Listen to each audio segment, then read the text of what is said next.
بینەرانی بە ڕێزەم کاتتان باش لەگەڵ پەرسەندنی قەیران و ئاڵۆزیەکانی ئێستای هەرێمی کوردستان و بە تایبەتیش قەیرانی گەڕاندنەوەی دەستوری هەرێمی کوردستان بۆ پەرلەمان یاوە خۆت خستنە ڕێفراندۆمیەوە زیاترین و گەرمترین قسە و باس و بابەتێکە کە لە شەقامی کوردیدا قسە لەبارەوە دەکرێت ئەوەی بابەتەکەی زیاتر قوڵتر کردوتەوە هەڵوێستی هەندێک لە لایەنە سیاسیەکانی هەرێمی کوردستانە لەگەڵەوەی بەری ئۆپۆزیسیۆن داوای گەڕاندنەوەی دەستور و هەموارکردنەوەی دەکات و گۆڕینی سیستمی حکوم لە کوردستاندا بەشێک لە لایەنە سیاسیەکانی تەرکە پارتی دیموکراتی کوردستان لە پێشەوەی هەمویاندا دێت پێیان وایە کە دەستور قۆناغە یاساییەکانی خۆی بڕێوە و پێویستە بچێتە بەردەم گەل و گەل بڕیاری خۆی لەبارەوە بدات یەکێک لەو حیزبانی کە پشتگیری لە ئەوە دەکات کە دەستور بچێتە ڕێفراندۆم و گەل بڕیاری خۆی لەسەر بدات حیزبی سۆسیالیستی دیموکراتی کوردستانە لەم چاپێکەوتنەدا هەوڵ دەدەین قسە لەسەر قەیرانی سیاسی ئێستای هەرێمی کوردستان و هەڵوێستی حیزبی سۆسیالیستی دیموکراتی کوردستان لەو بارەیەوە و تێڕوانینی بۆ ئەو قەیرانانە و چەندین تەوەری تری تایبەت بە مەسەلەی حکوم لە کوردستان و ئۆپۆزیسیۆن و هەڵشاردنەکانی داهاتوو بکەین لەم ئەڵقەیەشدا میوانداری بەڕێز محەممەد حاجی مەحموود سکرتێری گشتی حیزبی سۆسیالیستی دیموکراتی کوردستانمان کردووە کە وەسپاسەوە وەڵامی پرسیارەکانمان دەداتەوە کاکە حەما زۆر سپاس بۆ بەشداریت لە چاپێکەوتنی کەناڵی نارتی کاکە حەما قەیرانی هەرە گەرمی ئێستای هەرێمی کوردستان مەسەلەی گەڕاندنەوەی دەستورە بۆ هەرێمی کوردستان و گۆڕینی شێوازی حکومە لە هەرێمی کوردستانەکە ئەمە یەکێک لە داواکاریە گەورەکانی ئۆپۆزیسیۆنە ئێوە وەکو حیزبی سۆسیالیستی دیموکراتی کوردستان چۆن لە قەیرانەکە ئەڕوانن و پێتان وایە چارەسەری گونجاو بۆ ئەم قەیرانی ئێستا چییە؟ وڵای ئێمە مەوزوع مەسەلەی دەستورنی دەستورە ئێمە لە ڕاستیا ئەوەی کە ئێستا ئەو ناوی قەیرانە یا ئەو گیرروگرفتانەیەکێ لە کوردستانە لەسەر مەسەلەی دەستور بگەڕێتەوە پەرلەمان یاخود بخرێتە بەردەستی خەڵک من پێم وایە ئێمە زیاتر دەبێت خۆمان لەگەڵ ئەوە ڕابێنین یاخود زیاتر خۆمان بەوە مەشغوڵ بکەین خەڵکی کوردستان دەستوری پێویستە یا پێویستی نییە ئەنی ئەگەر مەسا میلەتێک پرسا لەو وڵاتە تا ئێساش خۆتان نەزانن بە قەرارەکانی پێ ساڵی هەفتاکان و هەشتاکان کارەکرێت لە کوردستانە بە هەموو ئۆینەکان لە دادگاکان لە هەموو شوێنەکان ئێمە لە دوای 22 ساڵ یا ئەو ماوەیە ئایا کوردستان پێویستی بە دەستور هەیە یان نییە ئێمە بێت لەو ڕوانگەیەوە سەیری مۆزوعەکان بکەین پێم وایە کوردستان پێویستی بەوە هەیە دەستوری هەبێت جات دەستورەکە پێشتر چۆن قسەی لەسەر کراوە یاخۆ چۆن دەرباز بووە ئەوە شتێکی ترە بەڵام ئێمە پێمان وایە ئەم وڵاتە پێویستی بە دەستورەیە بەڵێ ئێسەبارەت بەو پرۆژەی دەستوری کە ئێستا هەیە و پەرلەمان لە ساڵی 2009 پەسەندی کردو و ئێستا پارتی دیموکراتی کوردستان ئەوێ بخاتە ڕێفراندۆم و گەل بڕیاری لەسەر بدا و لە بەرامبەریشە ئۆپۆزیسیۆن یان بە دروستتر بڵێم زوتنەوەی گۆڕان دژی ڕێفراندۆمە لەسەرەوە دەستورە خۆی لە ڕاستی دەستورەکە کاتی خۆی ڕێژنووسێک بوو لە پەرلەمان لە دەورەی یەکەم لە 92 بە دواوە ئەو مۆزوعیان کرد بە هێنایەکایەوە بەڵام لە دەورەی دووهەمی پەرلەمان ئەو مەسەلە زیاتر قسەی لەسەر کرا و لژنەیەکشی بۆ دروستکرا ئەو کاتە من لە پەرلەمان بووم لژنەیەکی بۆ دروستکرا لە دەرەوەی پەرلەمان لە حدودی 15 کەس دوو کەسیش نوێنەرایەتی پەرلەمانیان کرد لە بواری قانونیە لەناو ئەو دەستورە دوای ماوەیەکی دوور و درێژ و دوای وەرگرتنی تەجروبە لە هەندێک دەستوری وڵاتانی تر و ئەمانە هێنایانەوە بۆ پەرلەمان پەرلەمان ئەوە نەبوو کە هەموو مناقەشەی هەموو خاڵەکانی یەک بە یەک بکات هەندێکی باس کرا بەڵام پەرلەمان تەنها ئەوە بوو ئەوە پەسەندی بکات یان نەیکا ئەو دەستورە ینی پەسەند بکرێ یان نەکرێت چونکە ئەوان لە ڕووی قانونی و هەموو شتەکانیان ئامادە کرد هێنامان پەرلەمان تەنها بەڵێ لەسەر بوو یا ئیمزاکردنی لەسەر بوو لەسەر ئەو مەوزوعە دوای ئەوەی کە مناقەشەکرا پەرلەمان قانونێکی بۆ دەرکرد بە پێی قانونەکە نردی بۆ سەرۆکایەتی هەرێم نردی بۆ سەرۆکایەتی هەرێم و لە لای پەرلەمانەوە بە قانون دەرچوو بۆ سەرۆکایەتی هەرێم ئەو کاتەش هەموو پێکهاتەکانی ناو پەرلەمان هەمویان ئیمزایان کرد هەمویان دەستیان بەڵبڕی تەنها یەک ئەندامی پەرلەمان کە ئەویش کاک دکتۆر تاڵەبانی بوو ئیمزای نەکرد هەمویان ئیمزایان کرد و هەمووشیان لەسەریان موافقەتیان لەسەر کرد بۆ دەستورەکە بە کۆی دەنگی ئەندامانی پەرلەمان هەموو حیزبەکان نێرە بۆ سەرکردنی کوردستان. بەڵێ ئەو کاتە دکتۆر نووری تاڵەبانی لە بەرامبەر چییە پەسەندی نەکرد؟ ئەو هەندێک ملاحەزاتی هەبوو، ملاحەزەکانشی بە نووسین پێداین بە هەمومان. لەسەر چی بوو ملاحەزەکان زیاتر؟ وڵی هەموم وەکو ئێستا لەبیر نییە، بەڵامەتی ئەو دەستوورە هەندێک کەم و کوڕی تێدایە، ملاحەزەکانیش پێم وایە تا ئێستا شەرماوە لامان بە هەموو حیزبەکانیدا بە هەموو ئەندامانی پەرلەمانیدا تەنها ئەو ئیمزای نەکەیت، هەموو موافقەت لەسەری کرد هەموو حیزبەکان کە ئەو کاتە ناو پەرلەمانە بوون. بەڵێ کاکە حەما لە دیارترین هەڵوێستی ئێسای حیزبی سۆسیالیستی دیموکراتی کوردستان ئەوەیە کە ئێوە پشگیری خستنان ڕێفراندۆمی دەستوورەکە ئەەکەن، ئەم هەڵوێستی ئێوە لەکوێوە سەرچاوەگرێ؟ لە ڕاستی ئەمە لە دوو ڕوانگەوە سەیر دەکەین. یەکیان ئەوەیە خەڵکی کوردستان دەستوری ئەوەیان نایە،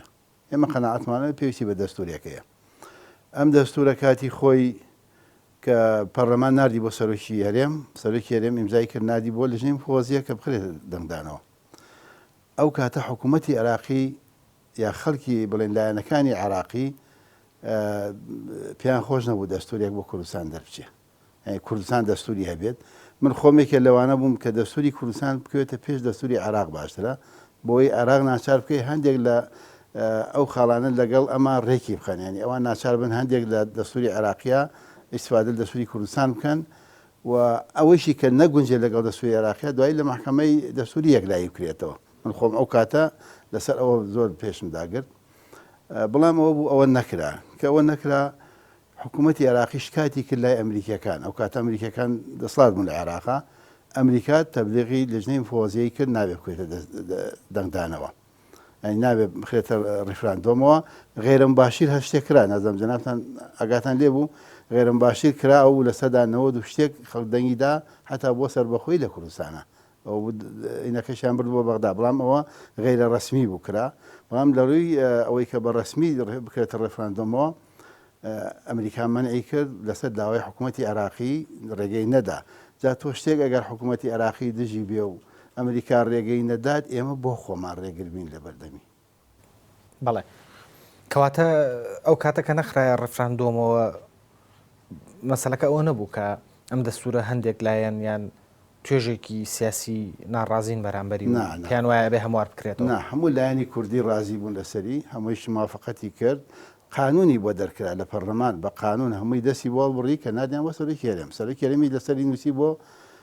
لەژنەی فۆزیە، لەژنەی فۆزیە بیخاتە ڕێفراندۆم، حکوومەتی عێراقی ناڕازی بوو.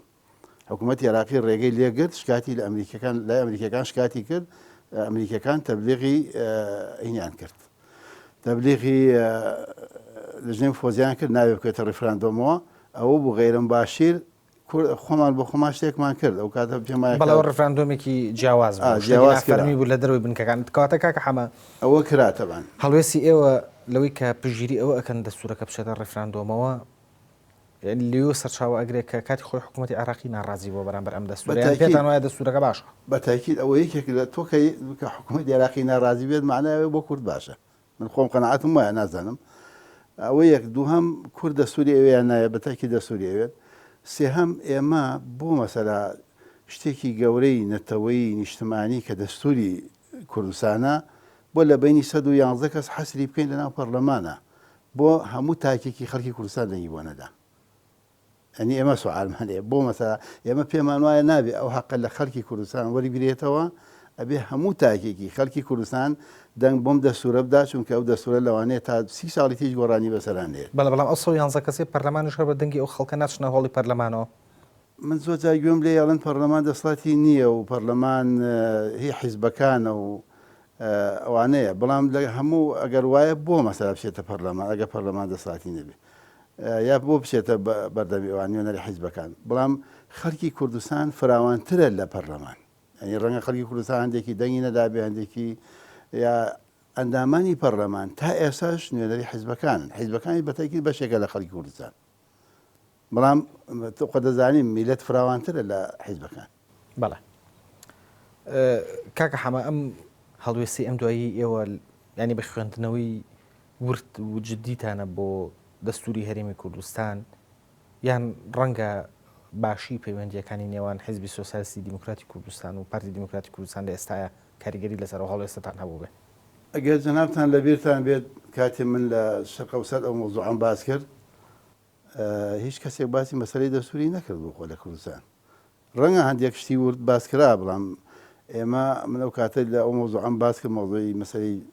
ئێمە ڕێیمان وایە دەستور خەڵکی کوردستان هەموو خۆی بە خاوەنی بزانێ و دەنگی پێ بدات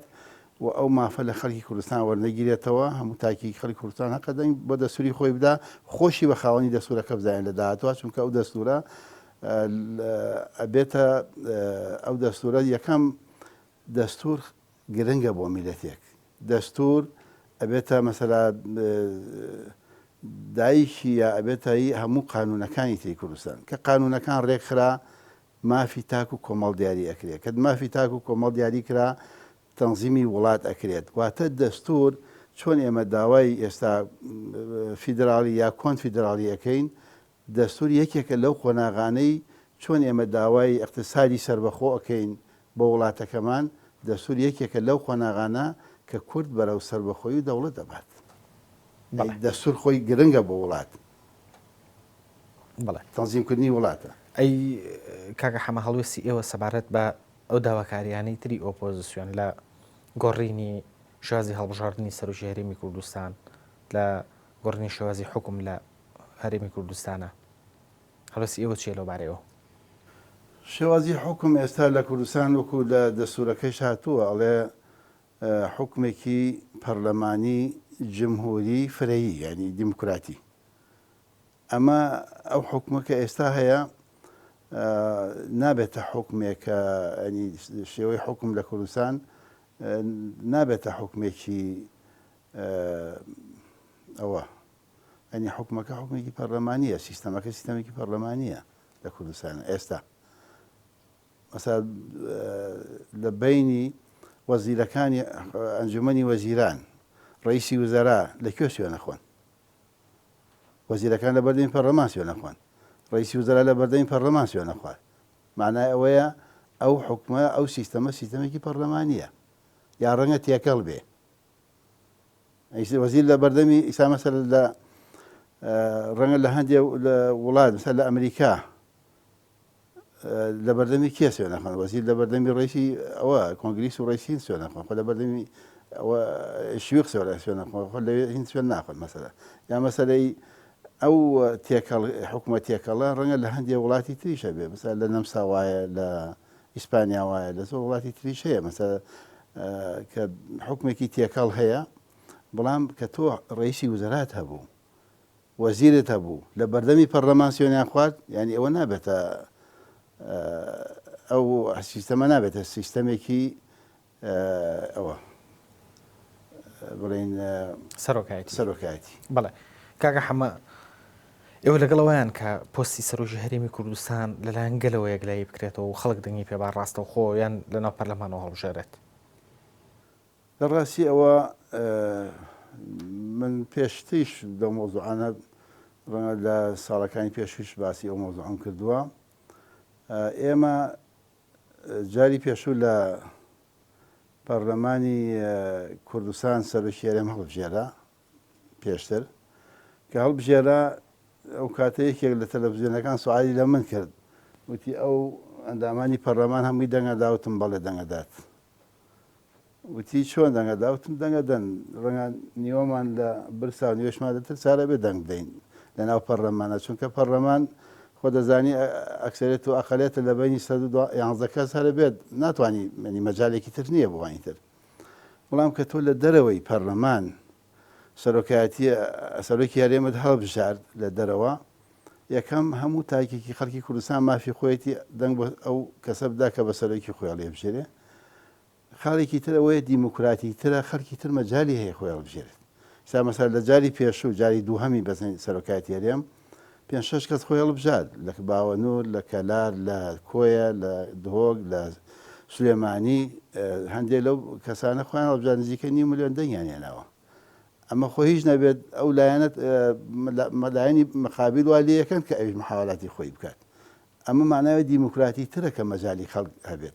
بەڵام لە ناو پەرلەمانە ئێمە ئێستا 2 ئەندامی پەرلەمانمانەیە، من ناتوانم خۆم هەڵبژێرم. بەواز زۆر 2-3 کەسی دۆست و شتیم پیا کرد، کردمانەوە 15 کەس، کردمانەوە 20 کەسیش. ناکرێت لەبەر تۆ ناتوانین لەناو پەرلەمانە مەجای هیچ کەسی تر نییە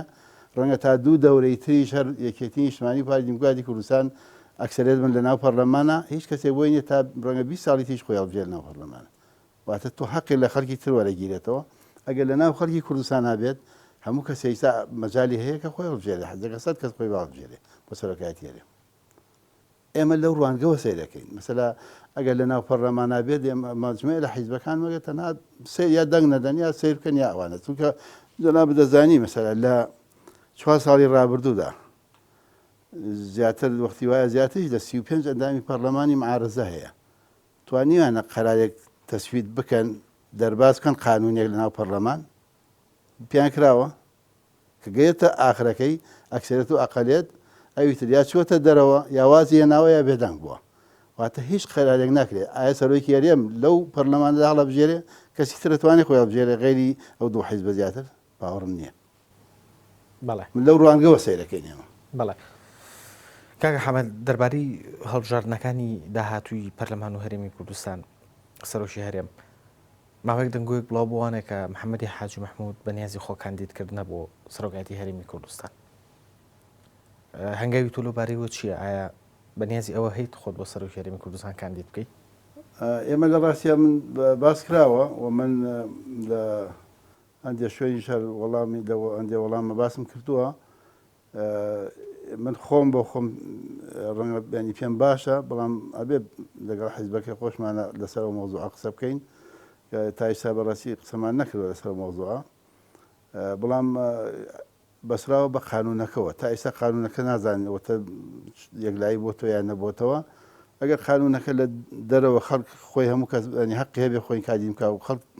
تاک بە تاکی خەڵکی کوردستان دەنگی بۆ بدات بە تاکید من پێم خۆشەوە ڕغبەتم هەیە لێی بە شەرطی حیزبی سۆسیالیستی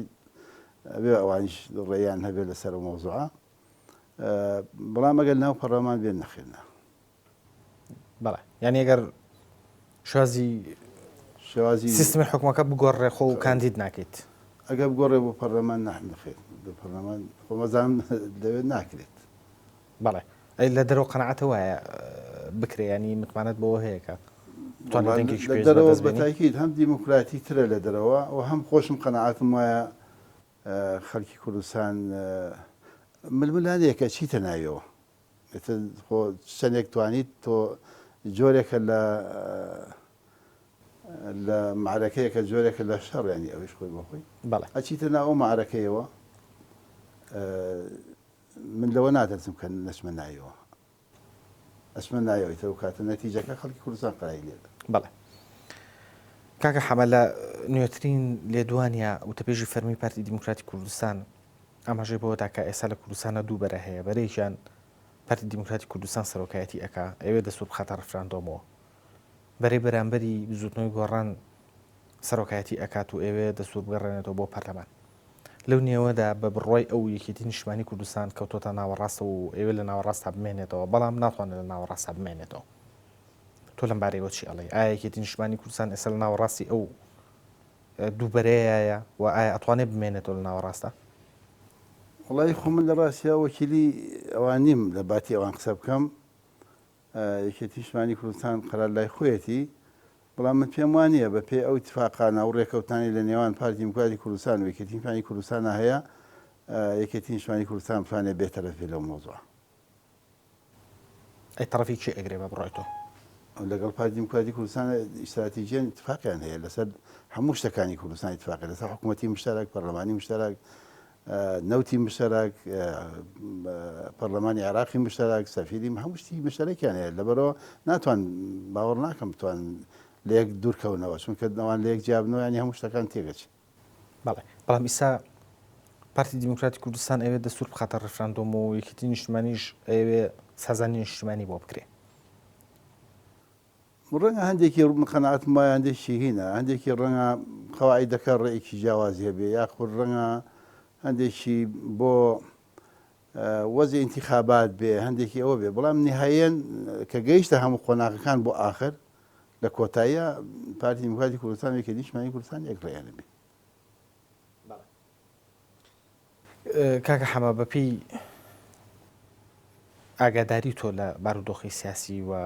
لەو قەیرانی کە ئێستا لە کوردستانە هەیە.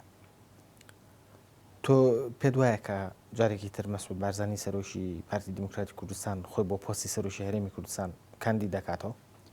والله خۆ من نازانم مەسەلا ئەوانی نەکردووە کە بزانم قەرارەکە ئەدەن نایدەن، بەڵام بە پێی قانونەکان پێم وایە قانونەکان ڕێگر نییە لەوەی خۆی کاندید بکاتەوە، بە تایبەتی ئەگەر بکوێتە ڕیفراندۆمەوە ڕەنگە بتوانێت دوو جایتی خۆی کاندید بکاتەوە. ئەگەر دەستوورەکە بکوێتە ڕیفراندۆم بە پێی ئەو قانونە، چونکە ئەڵێ لەو ڕۆژەوە خەڵکی کوردستان دەنگی بۆ دەستوورەدا و لە جەریدەی ڕسمی وڵات بڵاو کرایەوە، سەرۆکی هەرێم بۆ هەیە دوو جار خۆی هەڵبژێرێت. تا ئێستا ئەوە خۆ نەبووە، مانایە لەبەرەوەم پێم وایە لە ڕووی قانونیەوە ئەتوانێت، بەڵام لە ڕووی ترەوە خۆی قەرارەکە لای خۆیانە. بەڵێ ئەگەر لە حاڵەتێکە بارزانی خۆی کاندید بکاتەوە لە بەرامبەریشە ئۆپۆزیسیۆن کاندیدێکی هەبێ بەرامبەری کە وەک خۆیان ئێڵێن لە ڕاگەیاندنەکانیانەوە کاندیدێکی بەهێزی هەبێت، تۆ پێت وایە پارسەنگی هێز بەلای کامیان ناکەوێت؟ وەڵام پێم وایە تا ئێستا مەعارەزە خۆیان ڕێک نەکەوتون کاندیدێکیان هەبێ. ئەوە لایەکی تر ئایا ئەگەر ئەو کاتە مەعارەزە کاندیدی هەبێ یەکێتی نیشتیمانیش کاندیدی نابێت؟ چونکە یەکێتی نیشتیمانی کوردستان بە پێی ئەو ڕێکەوتانەی کە هەیەی لەگەڵ پارتی دیموکراتی کوردستانە ئەبێت دەنگ بۆ سەرۆکی هەرێمی کوردستان بدە. بەڵام ئەگەر کاندیدێکی تر هەبێ مقابل بۆی دەنگەکانی یەکێتی نەبە ئایەکێتی و کاتە کاندید دانانێ بۆ دابەزانی دەنگەکان. بەڵێ ینی ئەمەی کە تۆ ئێڵی پرسیاریان بۆ چوونی خۆت و تەسەوراتی تۆیە لەسەر تەسەوراتی خۆشمە، ڕەنگادێکی پرسیاوێ بەڵام تەسەوراتی خۆشمە. بەڵێ ئەین پێت وایە ئەگەر مەسعود بارزانی خۆی کاندید بکاتەوە